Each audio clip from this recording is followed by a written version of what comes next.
अब आबादी के हिसाब से देश का निर्माण हुआ था भारत पाकिस्तान, उसके बाद 71 में बांग्लादेश बना।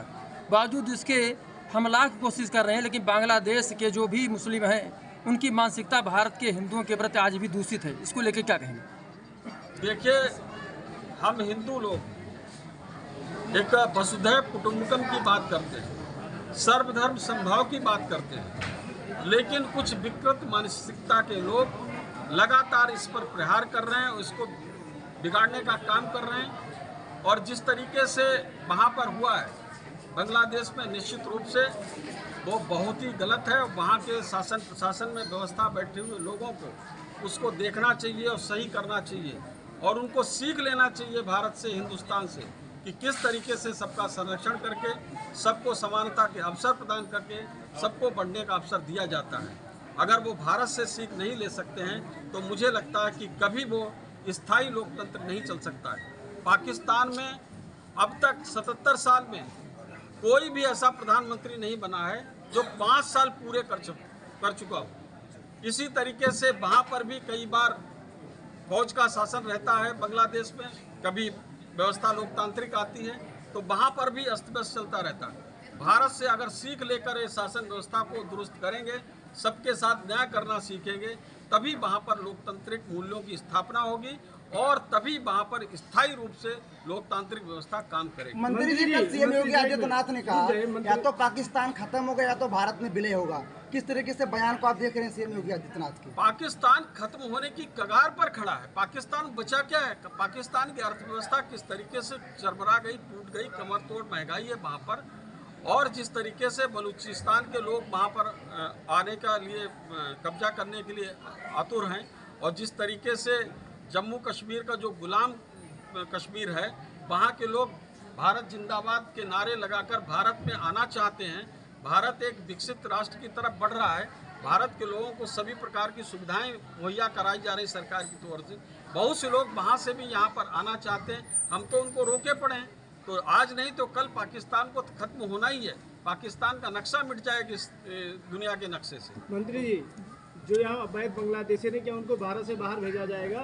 देखिए, आगे आने वाले समय में मुझको लगता है कि उसका परीक्षण करना चाहिए। जो अवैध रूप से आया है तो उसको अवैध रूप से अगर है तो उसको निश्चित रूप से बाहर जाना चाहिए। उसके लिए कोई व्यवस्था बननी ही चाहिए। मंत्री, जो वैध होगा वो नागरिक हमारा है, उसका सम्मान है, उसको पूरी स्वतंत्रता संरक्षा देने का काम करेंगे।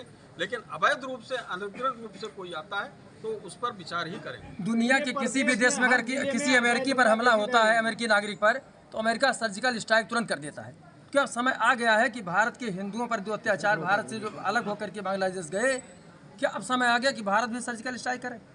तो वहाँ पर अभी उनकी व्यवस्था है, वो अपनी व्यवस्था को सही करेंगे। मुझको लगता है कि वहाँ के जो व्यवस्था में बैठे हुए लोग हैं, और अगर किसी तरीके से हिंदुओं की संरक्षा सुरक्षा के लिए हमको जो भी कदम उठाने पड़ेंगे, हम उसको उनसे कहेंगे, दबाव डालेंगे वहाँ की सरकार के ऊपर कि हमारे हिंदू भाइयों की संरक्षा सुरक्षा सुनिश्चित की जाए। मंत्री जी, वक्फ बोर्ड जमीन को लेकर अखिलेश यादव ये कह रहे हैं कि भाजपा रियल एस्टेट के साथ काम कर रही है। अगर वक्फ बोर्ड की जमीन उनको देना चाहती है जिसका है, तो क्या वो लिखित में देंगे भाजपा सरकार? मोहित खान के ऊपर तो वो DNA टेस्ट और ये सब, ये लगाओ, ये करो, वो करो, वो किस तरीके से बोल रहे हैं। बांग्लादेश में किस तरीके से जुल्म और अत्याचार हिंदुओं पर हो रहे हैं उसके बारे में तो मुँह सिल गए हैं, दही जम गया है मुंह में। लेकिन वक्फ बोर्ड की ज़मीन के लेकर अगर किसी की ज़मीन है, वो सरकार के अस्पताल बनाने के काम में आएगी या किसी अन्य काम में आएगी, देश के नागरिकों के काम में आएगी, तो उसमें दिक्कत क्या है?